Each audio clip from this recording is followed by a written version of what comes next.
We're coming in hot with inspiring guests, witty banter, and colorful commentary for today's veterans and military community.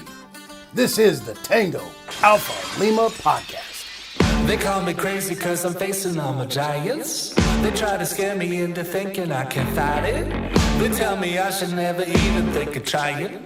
But that's just me, I'm gonna live out in defiance.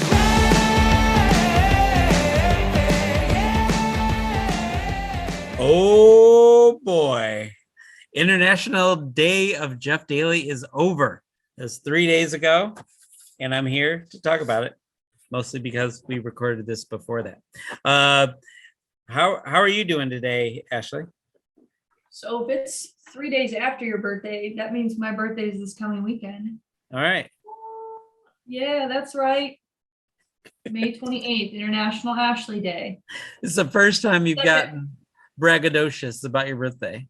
Thank you. Yeah, I'm pretty excited about it. Well, you know, the good news is I might actually I might see you while I'm in California. So we'll see. We'll see. Oh, yeah. We'll see what I can do. We'll see what I can do. Okay. All right. Enough of the pleasantries, my friends. We have to go to something dastardly. Oh, This is so sad. so our first topic out the gate, not really great for Jeff or I as we reviewed this. Guard soldier who sold $200,000 caught after filing a pay inquiry, Feds say, from a Military Times article. So a member of the Michigan National Guard made his first appearance at the federal court late last month after authorities say he quietly collected a full pay and allowances for more than 2 years after resigning from his full-time guard status and reverting to part-time service. Staff Sergeant Clayton H. Misu Jr. remains a member of the Michigan Guard while he awaits trial for theft of public funds, confirmed a state spokesman, Penny Carroll. A federal public defender representing the soldier declined comment when they were reached out by Army Times.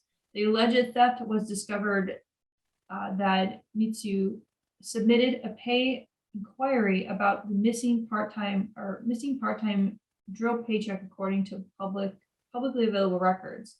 The 205,000 plus and some change reportedly stolen went towards child support bills, credit card debt, according to the arrest warrant request from the Army Criminal Investigations Division agent Joseph Kaiser.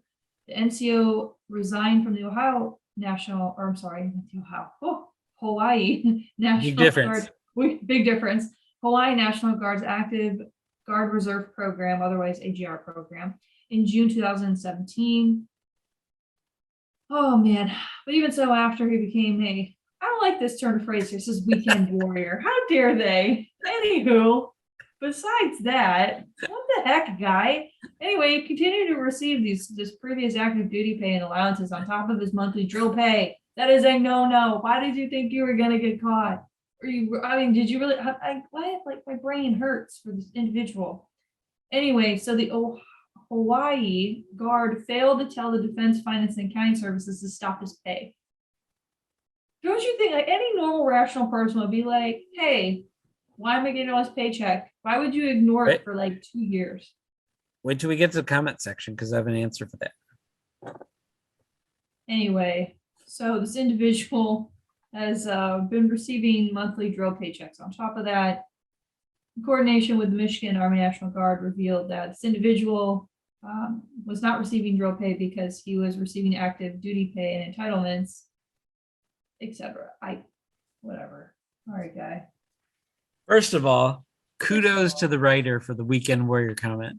Hilarious. That's hilarious. It's so funny. But second of all, I should have joined the Guard. 2 years and $205,000. What are they paying you people? Huh? This doesn't shock me at all. $205,000? That's entitlements. That's BHA. He was getting a Hawaii BHA, by the way. That's significantly different than Michigan BHA. It's the same thing like out here in DC, BHA is higher. There's certain parts of California where it's higher. Hawaii, it's very expensive to live in these places. So he was racking in a lot of money. Yeah. So depending on his rank, E6. E6, you got E6 pay plus PHA, any entitlements, all that other extra stuff. I'm not shocked that this like goes undetected. The systems the guard uses are so poor. It's because like the it's lowest different. Contracting bidder gets these programs. And it's every state is different. They're a different system. So if he doesn't fill out the right paperwork, clearly there's no communication until they figure it out. But if you're getting paid on the 1st and the 15th, and you're still getting the full pay that you were getting in Hawaii, here's what I'm saying to you. People are going to take that money. Here's what I'm saying to you. You're talking about common sense and rationale. I believe rational. I believe he is keenly aware of what he's doing. And he's greedy, Abercrombie and Fitch, AF, because he he put reference. He put in a pay inquiry for his weekend warrior money. Yeah, so he was like, how come I'm not getting paid for that? How come I'm not getting my $200 when I'm getting 205,000 over 2 years? Like, he shut his mouth. He probably could have gotten away with this for more years. And then he would have had like $500,000 worth of money. I mean, criminals aren't smart. You know at a certain, like, listen, I'm a service-connected disabled vet, and like when anytime my percentage changed, right? When my percentage changed significantly, I saw money drop. You know what? Lesson here for all the alphas. Don't touch that money, trust but verify, and make sure they're not gonna come back at it. Because I can tell you more recently, despite having an increase in that rating, right? I knew better to touch that money because they came back and said, oh, we were actively drilling in this back pay period. So now they're like, hey, we want some of that money back. It's not a good system. And this is me being in the guard, doing a BDD claim before you get out, 3-4 months of years of fighting for it. And now they're still going to take money back. And then they send me like 60, 90 days of stuff, 60, 90 days past the initial request. There are just lessons here that need to be learned. Like, do not touch that money. Like, if you see it and it's not right, act on it, because they will come back for that money and you will be in big trouble. He obviously knew when he was getting paid 1st and 15th, and that's his own fault. That's all I got. The big lesson here, I appreciate your lesson, but the overarching lesson here is don't be a dirtbag criminal, because now you've stolen, and the threshold for severe punishment is only $1,000 when you're stealing from the government. He could get up to 10 years and be asked to pay it all back. He's never going to be able to pay it all back because he's going to have a criminal record. He's not going to have a great job prospects. He's still in, so he's probably going to get towards child support. Like, it's child support, bills, credit card debt. Like, could you just?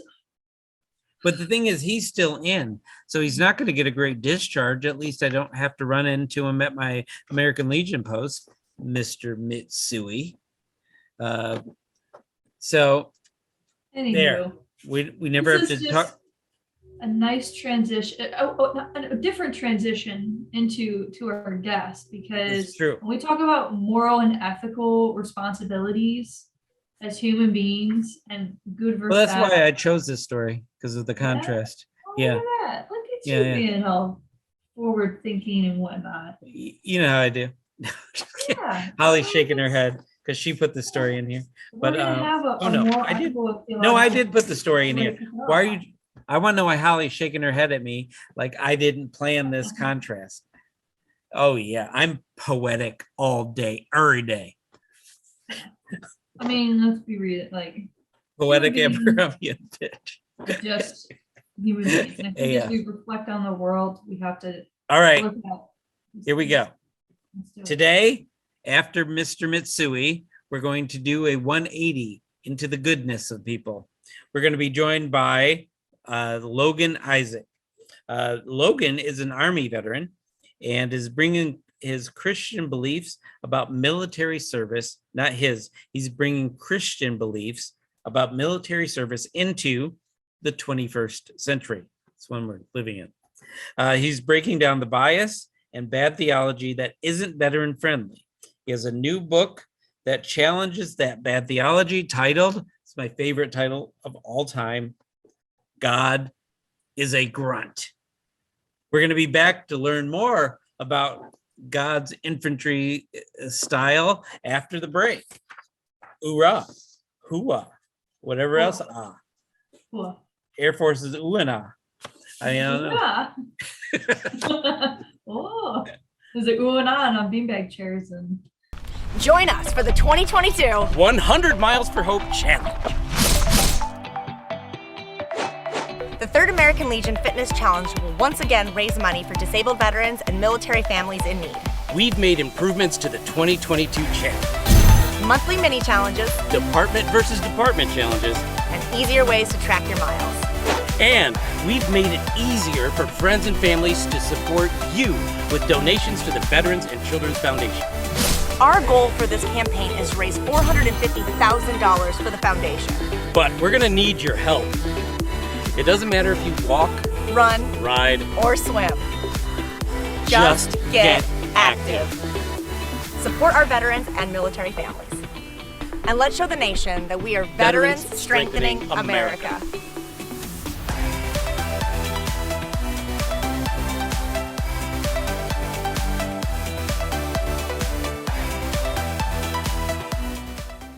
All right, today we are joined by Logan Isaac. Logan, welcome to the Tango Alpha Lima experience.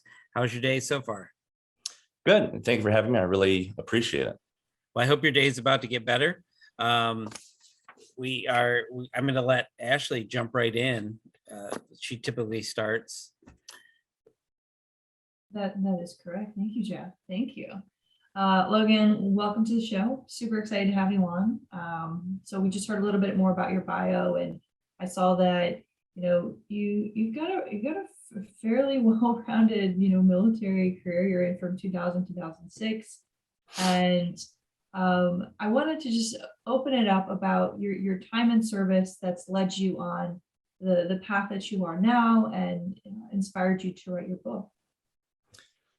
Yeah. So I joined in 2000. I come from a military family, but it wasn't a big part of what made our family. My dad was Navy. He enlisted during Vietnam. My grandfather flew supply planes in World War II, but he was too tall, so he couldn't fly combat jets or aircraft. And so I wanted to join for college. So I did IASVAB, got really good scores, and I chose the highest paying job that they offered at the time, which was a 13 Foxtrot, an artilleryman, forward observer for the artillery. And it was a means to an end. I wanted to get out of Orange County, California, where I was from, and the Army gave me the opportunity to do it.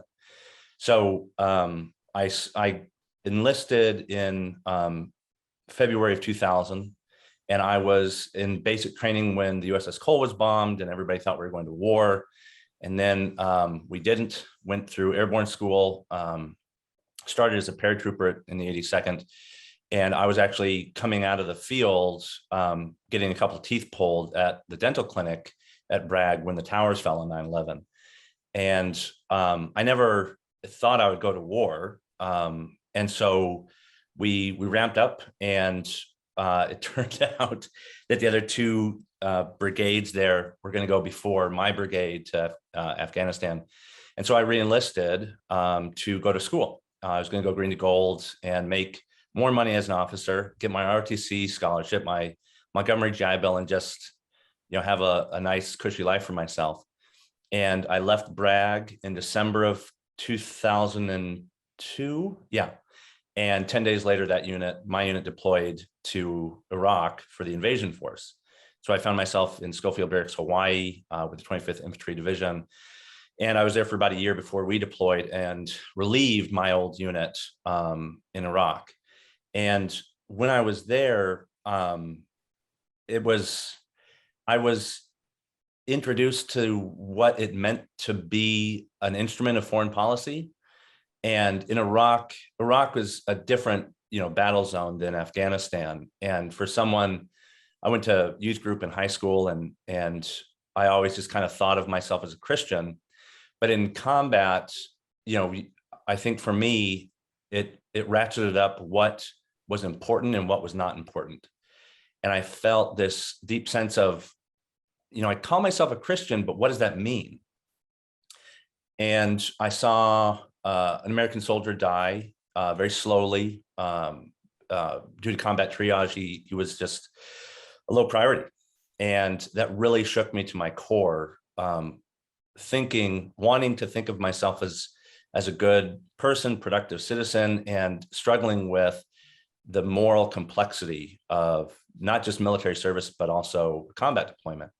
And so when I got home, I was overwhelmed by the sense of wanting to not be a hypocrite. And I wanted to either do the things that I was doing and be clear-eyed about them, or figure out what I could do that would allow me to be the kind of person I always told myself I wanted to be. And so I took classes in the New Testament, and as an artilleryman, I found it very difficult to reconcile the Beatitudes, like turn the other cheek and love your enemy. And I read a bunch of theology and philosophy, and nonviolence is compelling and persuasive, but I also didn't buy the idea that was popular and remains popular, that the military itself is the problem. A lot of pacifist theologians that did then and still do have this idea that everybody in the military kills, and that's the overriding, perhaps only purpose of the military. And I spent 6 years in, and I was an artilleryman, so that's a certain set of moral questions. But like our combat medics, our cooks, like they did not have the same experience I did. And a number of my best friends I lived with off base, they only touched their firearms for qualification once a year. Like it didn't jive with my own personal experience. And so I reached a point where I felt that I should remain, or I should ask to leave the artillery, but I didn't feel called to ask for discharge as a conscientious objector. And so that kind of set me on this path of being in between these. It's kind of a false dichotomy between, the progressive and conservative, elements of the church. I desperately did and still do want to be everything that it means to be to be a Christian soldier. And it's difficult, not just because partisanship in our own like kind of public discourse and politics, but in the church it's ratcheted up tenfold because we put God behind everything.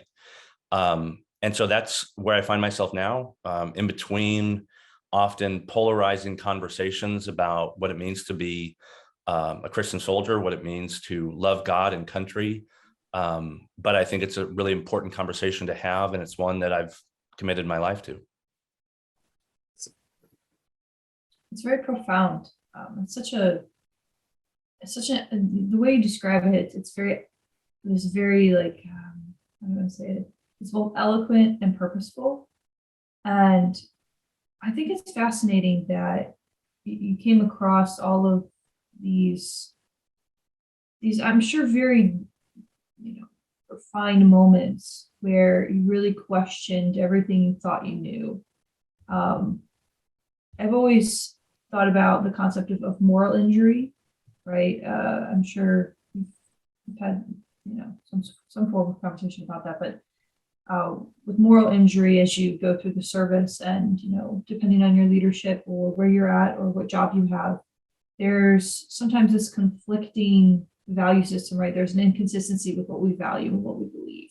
Yeah. Right. So as you're being ordered to do one thing, your heart and your mind are telling you that doesn't seem right, or you either like pick the later, right? Like you either do it or you don't, and there's consequences to both. Yeah. And I think it's so interesting that you've really like sat on this thought of this inconsistency with what we value, what we believe, and what it means to be, a true devout, person of religion, right? As a Christian, as you say, like I think it's fascinating. I'm just kind of in awe right now. I'm kind of just thinking about my own experiences with religion and how my own experiences in the military, where I've had to have those hard internal moments of what is going on here and why do I feel this way. So I was starting seminary as Rita Nakashima Brock and Gabriella Latini were starting. They held the Truth Commission on Conscience and War, and I was a testifier there at the Riverside Church in New York. And I talked about my experience. And one of the things that stuck with me was Tyler Boudreau's line. He was another testifier, and he wrote Packing Inferno. And he wrote about this notion of possession. And it made me think survivor's guilt is this interesting thing where I think in the United States, or maybe Western imagination, we want to believe we're in control. And so if my buddy steps on an IED, I think I had control. I had some version of control over this. I should feel guilt. But the Christian terminology for moral injury is just guilt.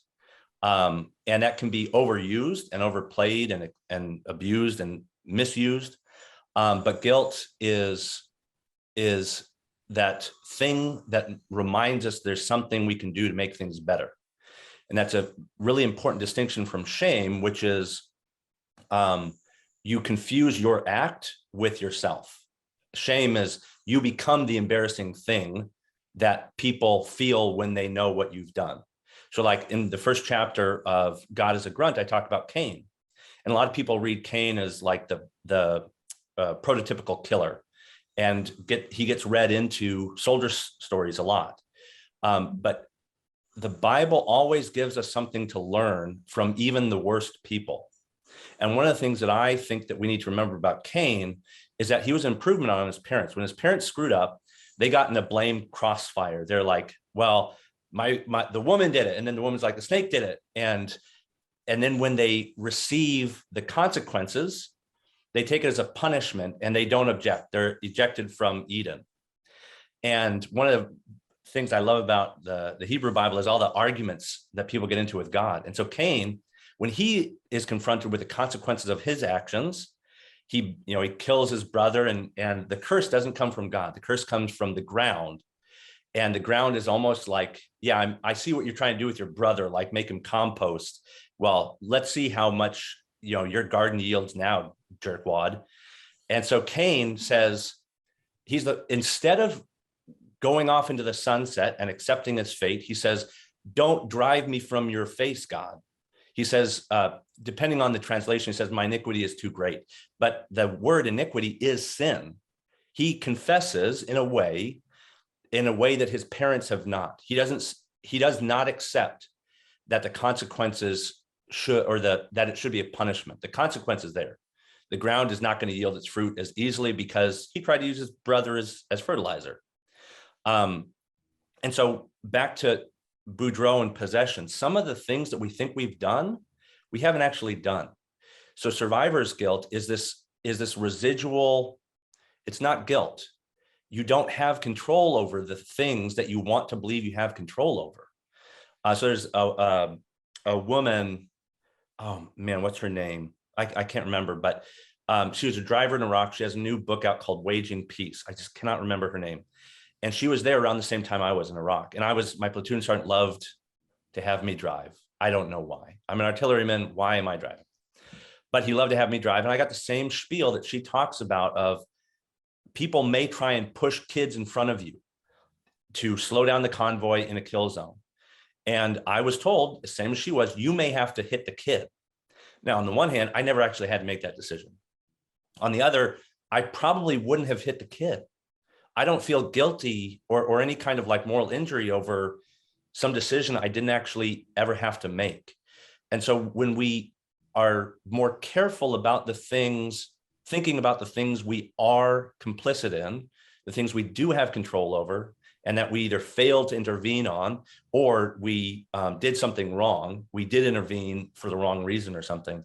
I think that kind of careful attention is what the church has called for and has often prescribed,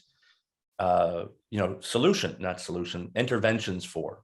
And so the ancient church, I didn't talk about, I had a draft chapter, it was just a little convoluted, but the early penitentials, those were, forged in war when soldiers would come to their priest, who was essentially, the town judge, and say, look, I've done this thing and this is how I feel. And the priest would be like, okay, abstain from communion for 40 days. If you were an archer, 3 years, if you were a frontline grunt, but there was something tangible and limited that directly addressed the thing you did. And so there's not very many good resources on, what does it look like to address moral injury or guilt in such a way that we remember that we aren't the thing that we have done. Cain was never a killer. He was a human being who killed, and then he suffered the consequences. And so that it's a fine distinction, but I think it's there. And I think that it deserves greater attention to think about, if there's an injury, what does it mean that one day that injury will heal, that it doesn't stay with us forever? Interesting. I think that's fascinating because, I think the concepts of both good and evil are human constructs. And as we discuss them in the theology perspective, I do think there's a lot of intersectionality by other systems that we have in place in our society, right? Civics in itself is politics, it's policy, right? So as you said formally, it was, you're a pawn in some ways, and then you're being asked to make decisions and then make those decisions on a value-based system that is both theology-based, but also based in social concepts. And I think as we peel those apart, it's quite like an onion. And depending who you're speaking with, right? Like some people are really superficial and, I am this religion, I am Christian, I am Catholic, I am Jewish, I am, right? And then as we get deeper down into the root of that, it really poses, the introspective questions of like who we are as a society, who am I as an individual? So I think you raised some really great points, and I think challenging bad theology and understanding that intersectionality of our society as a whole is so important. And in regards to your book, as you were going through each of the chapters, as you were through this draft process, were there certain values or those certain stories that you kind of you pick through to really hit that point home, or are they individual standalone chapters of each value? That's a good question. I've often gravitated toward biography, and there's a reason for that. I was actually, when I went to seminary, I really wanted to do virtue ethics and character. And I know of William Bennett's book, Virtue, Character of Virtue, I can't remember what it is, but William Bennett has done some stuff with John McCain. And so one of the books I hope to write in the future is The Virtues of War. Like what are the character aspects that military training create? What are the to use philosophical terms, what are what's the telos? What's the point of the military within a human institute, within human community? For God as a Grunt, I really had short stories in the Bible and then traditions in church history. So hagiography was one of the ones I cover with Martin of Tours, who's a 3rd century soldier turned bishop. And I tell the story of monasticism and how that was formed with, influenced by Martin. He was the first bishop who refused to live in the cathedral. He lived in a cave across the Loire River in Tours, France. And he hated being in a big city. And a lot of vets I talked to, come from, the South or something, and then they settle in the North in these highly ruralized settings like Montana or something. One of the other stories I tell is Pachomius of Thebes, who created communal monasticism, where it had been like individuals out in the desert, like St. Anthony. And so it's more centered on stories and practices. The Cain story is the first chapter. The second one I talk about like the Levitical sacrificial system and how God is the goat. There's two holidays that Good Friday smashes together. We just had, while we're recording this, we just had Good Friday and Easter. And God, in the letters of John and Gospel of John and Revelation, there's this phrase, the Lamb of God who takes away the sins of the world. And the problem with that is there's no lamb that takes away the sins of the world. There's no baby sheep that does it. It's a goat. That's Yom Kippur goat. And the difference between a sheep and a goat is important. I mean, I know a lot of cantankerous, ornerous vets who like don't adhere to the sheepish, meek and mild kind of stereotype that we associate with sheep. And frankly, the Hebrew scriptures are there with them. Jesus is the Yom Kippur goat who takes away the sins of the world. But I think it's an active and important question of what those virtues, what those characteristics are that military service creates in us, the goods that are secured in having a military, and also the excesses that I think can be attributed to them also. One of the chapters I talk about Joshua, who's the military commander in the 6th book of the Bible. And back in Genesis, we were literally told that we were put on the earth to abad and shamar, which is literally to serve and protect.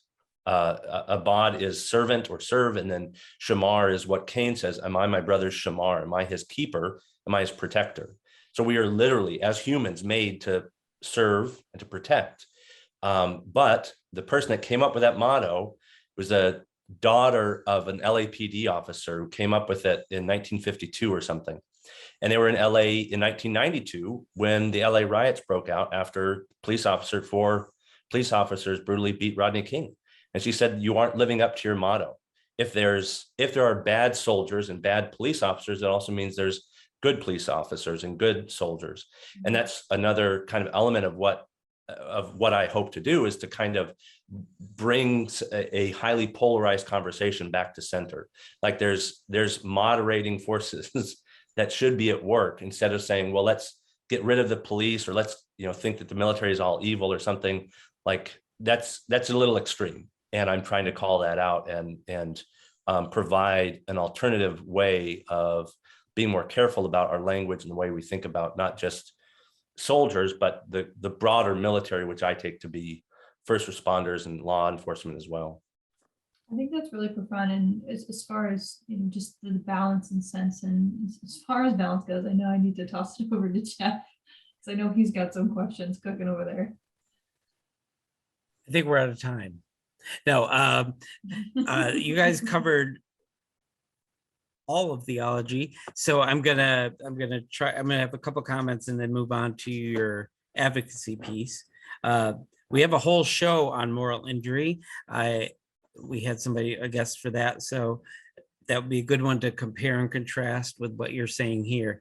In terms of the guilt and survivor's guilt, as for me, it's not always about control, because I've recently discovered I have a little bit of survivor's guilt in I'm not even supposed to be here anyway. So making bad decisions in my life based on I'm in extra time, being in a helicopter crash and then walking away from that.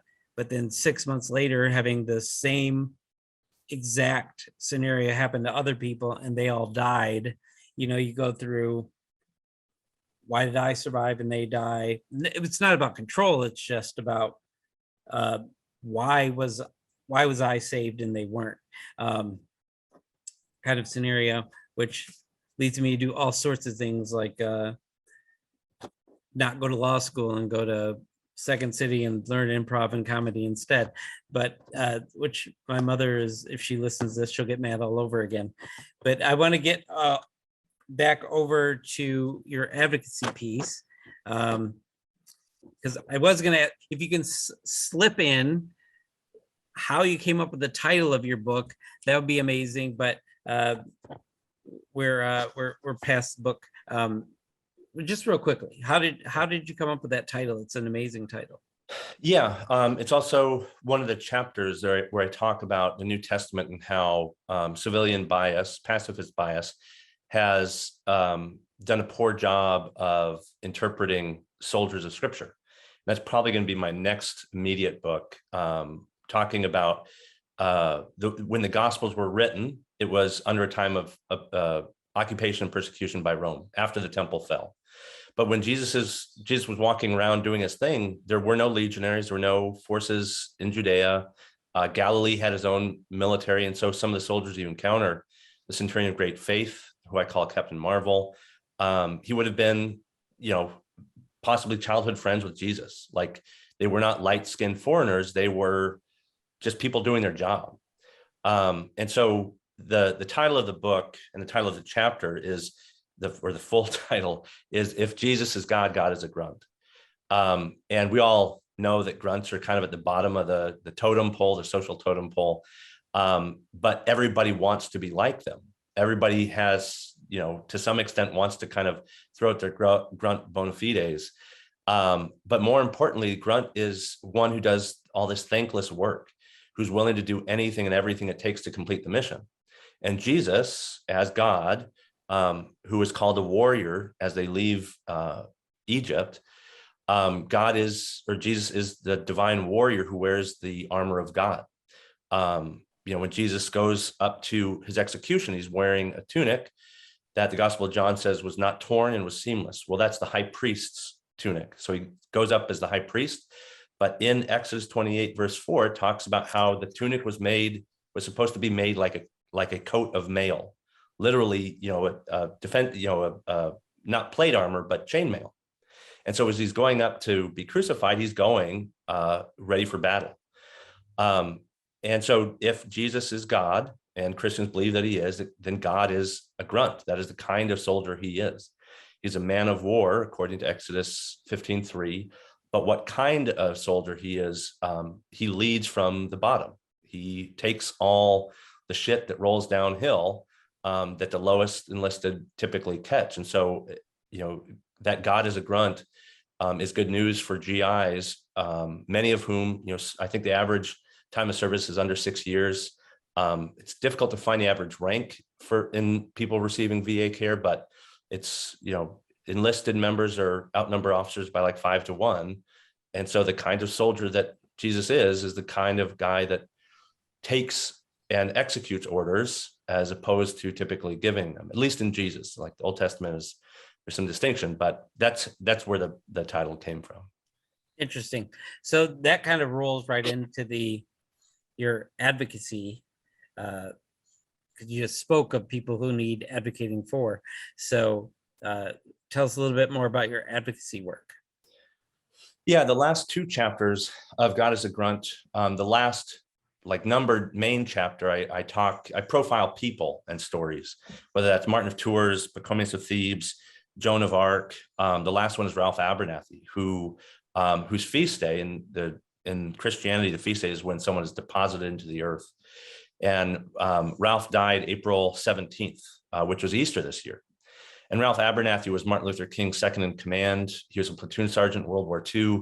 He was medically discharged after he came down with, it wasn't dysentery, but it was something. They got to Europe and they had some combat engagements, but then he got sick and he was medically discharged and his entire unit was killed later, I think in the Pacific, which they weren't ready to fight in. But Ralph was he was best friends with Martin, and he kind of has lost some of his luster in the civil rights movement because he was a little bit diverse. I think he endorsed Ronald Reagan for president, and in his autobiography he talked about how Martin Luther King was human. The night before he was killed, he may have been cheating on his wife. And we want our saints to be sterile. We want them to be, up on a hill, transfigured. And that's not the kind of saint that I think the Christian church historically has venerated. But the advocacy, I became interested in the civil rights movement and its intersection with military history. The people that we're most familiar with, Rosa Parks, even Claudette Colvin, all of them came after a kind of a first wave of agitators and dissenters who were in the military. Rosa Parks and the Freedom Rides wouldn't have been possible without PFC Sarah Keyes, who was on her way home on leave from Fort Dix down to her home in North Carolina when she was forced to give up her seat, and she was arrested, and she didn't want to fight it, but her Navy World War II veteran father insisted that she fight it. And so she filed a complaint with the Interstate Commerce Commission, and that went all the way up to the top. And the rule, it's not the Supreme Court, but Keyes v. Carolina Coach became, it integrated bus terminals. And before that, Irene Morgan, who was a Rosie, who was building B-26 Marauders in Baltimore, the same thing happened to Irene Morgan. And she fought it and went all the way up to the Supreme Court. Morgan v. Virginia and Keyes v. Carolina Coach were the backbone of the civil rights movement. Without them, they wouldn't have had the freedom rides because there would have been no law to enforce. What they were doing was asking the states to enforce these two laws, whose plaintiffs were Morgan was a Rosie, Keyes served during Korea, and it goes back even further than that. Jackie Robinson was court-martialed after refusing to give up a seat in an integrated Army chartered bus on Fort Hood. It forced him out of the military. He didn't get to deploy. And so there's this long history of soldiers securing these civil rights victories that enable the civil rights movement as we know it. And one of the things that I've been wrestling with lately is a King's anti-war speech, Beyond Vietnam, A Time to Break Silence. In it, he refers to soldiers, or he refers to the military in a troubling way for me, at least. He says this business of bringing people back from bloody battlefields, physically handicapped and psychologically deranged. And Abernathy was there. I don't know how a World War II veteran heard this reference to him and other combat vets as psychologically deranged. But now there's a contemporary movement to revive Abernathy's Poor People's Campaign in 1968, which itself was built on Cox's Army and the Bonus Army of 1931 and 1932, where they camped out and then they were driven off by active duty soldiers. So the military history of the civil rights movement isn't getting told. And on beside that, or in tandem to that, there's a number of civil rights that are on paper that are not being enforced and don't even seem to be known by the agencies that have jurisdiction for them. So for example, the Hate Crimes Prevention Act of 2009, nobody seems to know, including the Department of Justice and the FBI, or the United States Commission on Civil Rights, seems to know that service members and their families were provided the exact same benefits or protections from hate crimes. Section 4712 did everything that the wider HCPA did, but that law, which became Title 18, Section 1389, has never been enforced by DOJ. The DOJ has never provided guidance for any sub-agencies like the FBI, but hate crimes against military families are occurring. In 2017, I think, or 2016 or 17, there's an American citizen who planned to behead an entire military family in Cincinnati, Ohio. And the family was alerted and moved before the plan could be enacted. But that person was charged for domestic terrorism because it's easier to secure a conviction. Hate crimes are hate crimes because of the character, the characteristic that is that leads somebody to select a target. Hate crimes protect entire communities because it's the community really that's targeted. Matthew Shepard, who it was named for, he was just murdered, right? Well, no, he was targeted for violence because of his membership in a community. And so when we don't enforce hate crimes, there's no deterrence for military families. And the DOJ, because it doesn't seem to be aware of the law, provides no means of reporting any suspected allegations, any assault or injury or loss of property by military families. They can't report it because the DOJ doesn't seem to know about it. The other big one is employment opportunities. 1974, affirmative action was created for some veterans in government contracts. The law is called the Vietnam Era Veterans Readjustment Assistance Act. And VEVRA created affirmative action for, and it now basically creates affirmative action for everyone except peacetime non-disabled veterans, which statistically would benefit the most from employment protections. But VEVRA was written in such a way that the only time it was ever challenged in court in Greer v. Chow in 2007, retired Justice Sandra Day O'Connor said it's no law at all because there's no meaningful standard against which it can be adjudicated by the courts. And currently, enforcement data shows conclusively that the Department of Labor receives more VEVRA complaints by veterans than any other statute it enforces. Its enforcement arm, the Office of Federal Contract Compliance Programs, receives more VEVRA complaints than anything else, but veterans and their complaints are turned down almost 4 times as much as those other statutes. And justice and injustice are a chain. They're only as strong as their weakest link.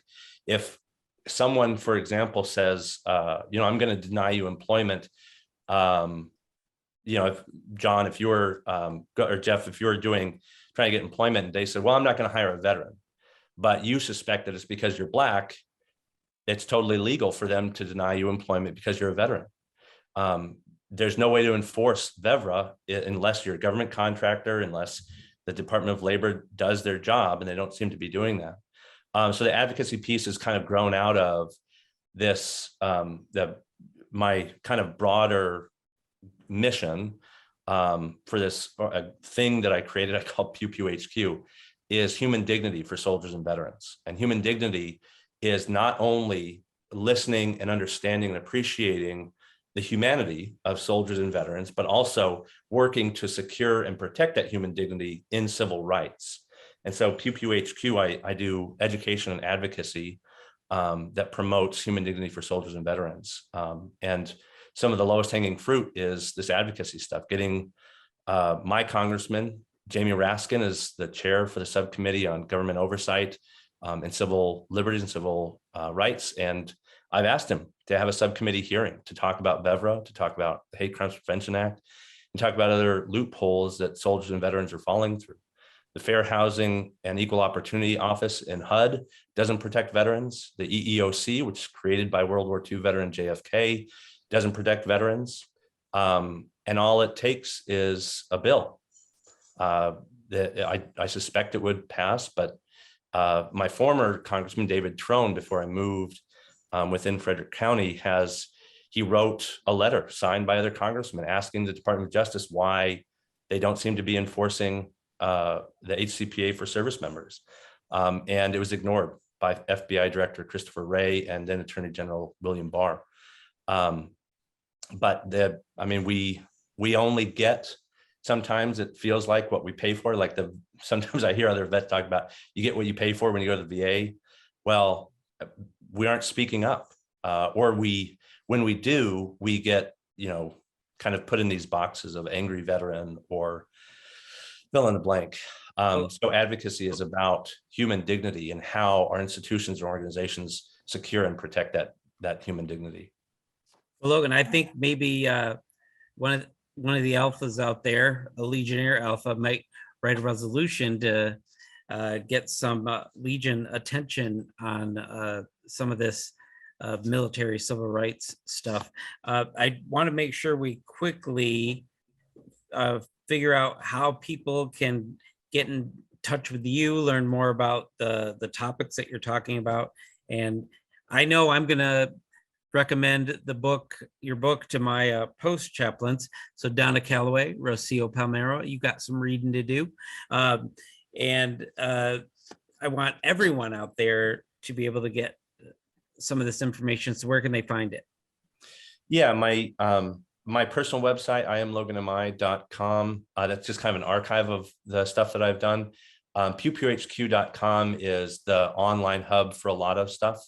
I've created a private social network I call Pew Pew Crew that's for and by Christian soldiers, where nobody's selling your information. It's just a place where you can interact and engage with other Christian soldiers, both actual like soldiers and veterans, but also Christians who assume the mantle of this good fight that Paul calls us to wage. And that's at pewpewcrew.com. I also do online learning at pewpewschool.com. And then I have a Substack newsletter, pewpew.substack.com, which I call the Post. But the advocacy stuff is all under its own little thing at gijustice.com.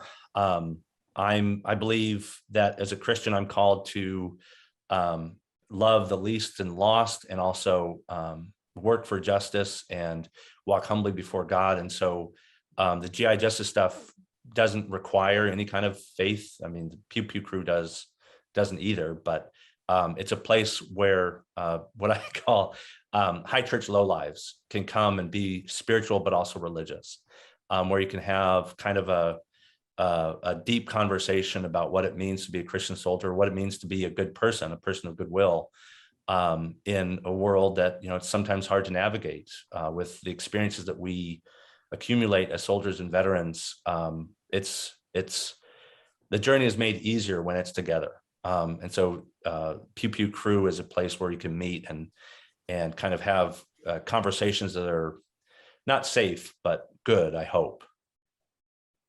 Okay, so you said it's a new book. I assume it's finished and available for Amazon and bookstores everywhere. Yeah. What's that? The day we're recording is the official release date. I'm going to go from here to my local Barnes and Noble that I grew up at, getting books from. And actually, that's it right there. God is a Grunt and More Good News for GIs. Just released today, and it's available wherever your books are sold. Yep, that's today in April, but this will show in May. Yeah. So I want to thank you for the blend of philosophy and theology that you brought to us today. And I'm going to have everybody go out there and get God is a Grunt, or if you're looking for the book on the web, I believe it's Grunt God, right? Gruntgod.com. Yep. Yeah, gruntgod.com. And for all of my alphas out there, somebody write a resolution about civil rights for military and veterans. And all you chaplains out there, get the book so that you can understand your Christian soldiers a little bit better. And please, alphas, come back after this break. Honoring those who came before us. The American Legion pays perpetual respect for all past military sacrifices to ensure they are never forgotten by new generations. We are veterans strengthened in America. We are the American Legion.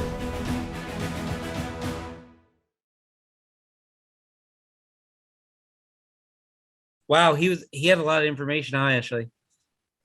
Yeah, I reset that. Yeah, no, I thought it was really very interesting. The theological debate with the intersectionality of politics and the human experience is incredibly powerful. And depending, obviously, what the basis of your religious experience and what you grew up with, I think both shapes your value system.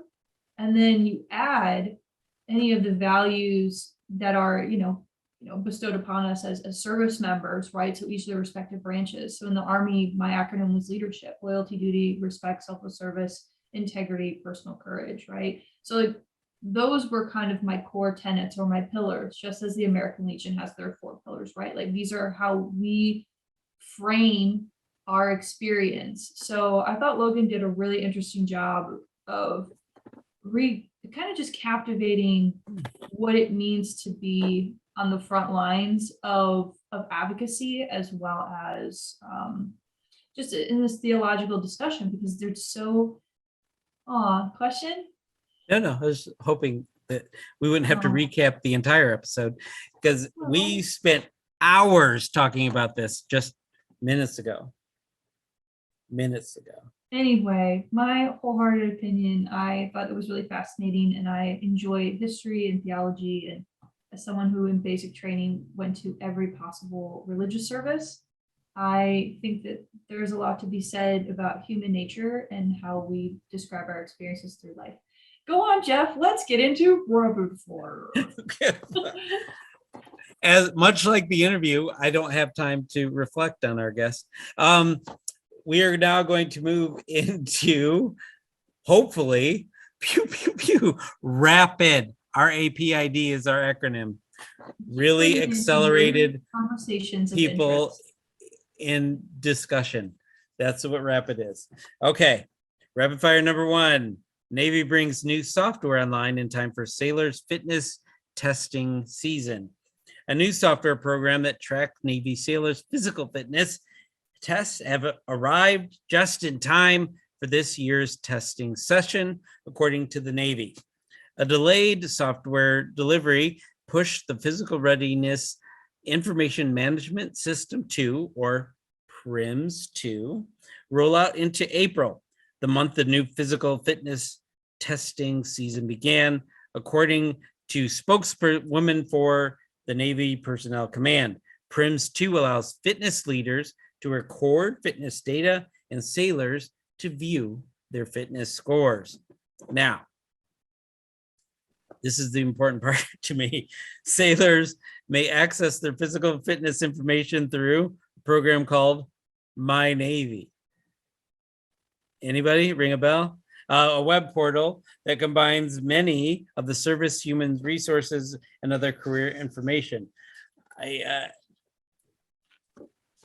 My Legion, My Navy, I wonder if it's the same company. So I just, right.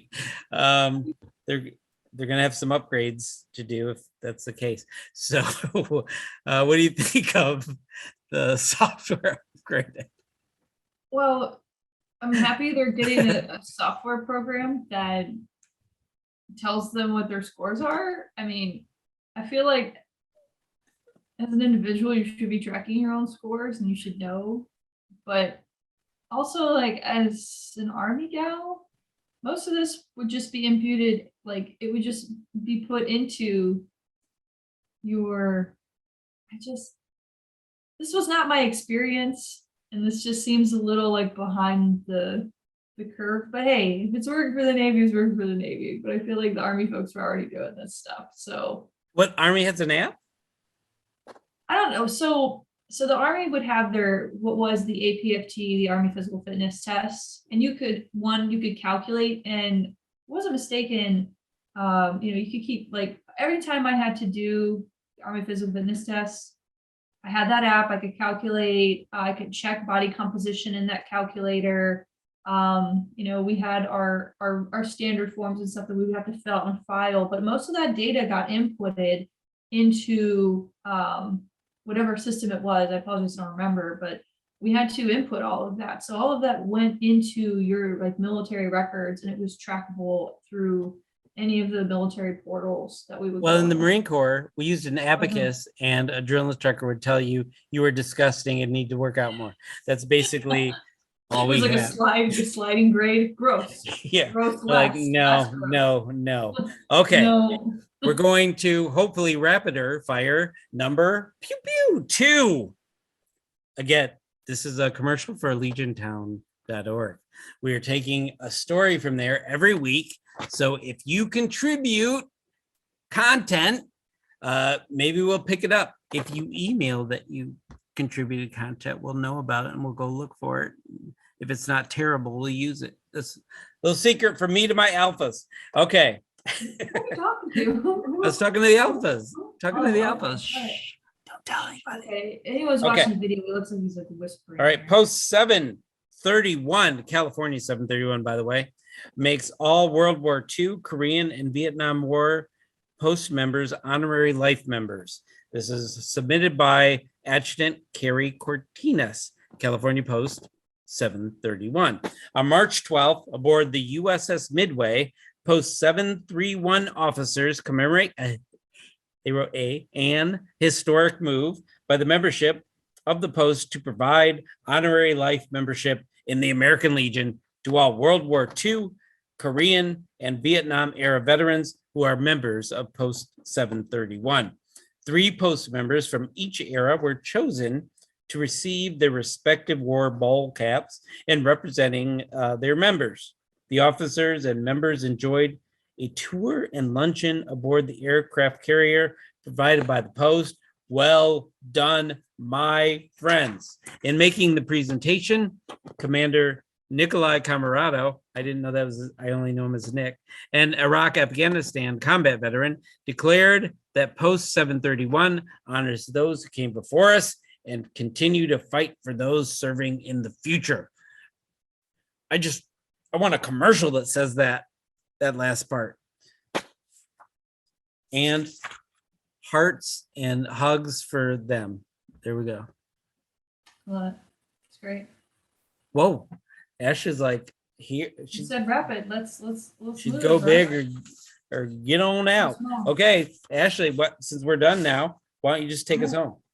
All right. So don't forget to subscribe to the Tango Alpha Lima podcast on YouTube, Apple Podcasts, Spotify, or wherever you consume more podcasts.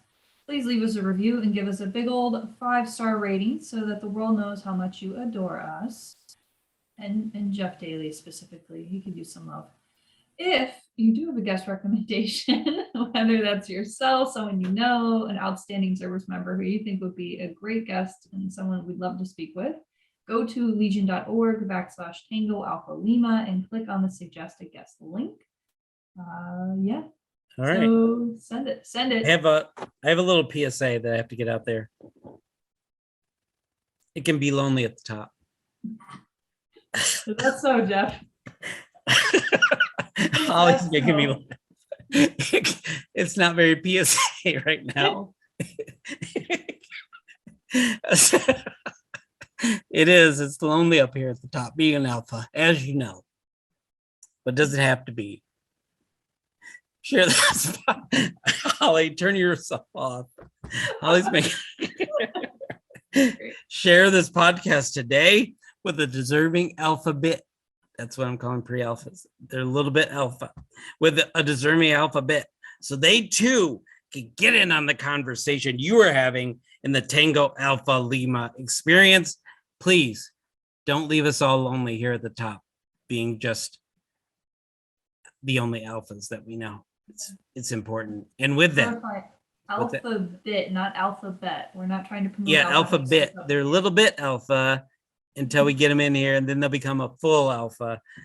Beautiful. Yeah, there's gonna be t-shirts about this. All right, with that, I'm gonna go ahead and declare season 3, episode 106, barely mission complete. Woo.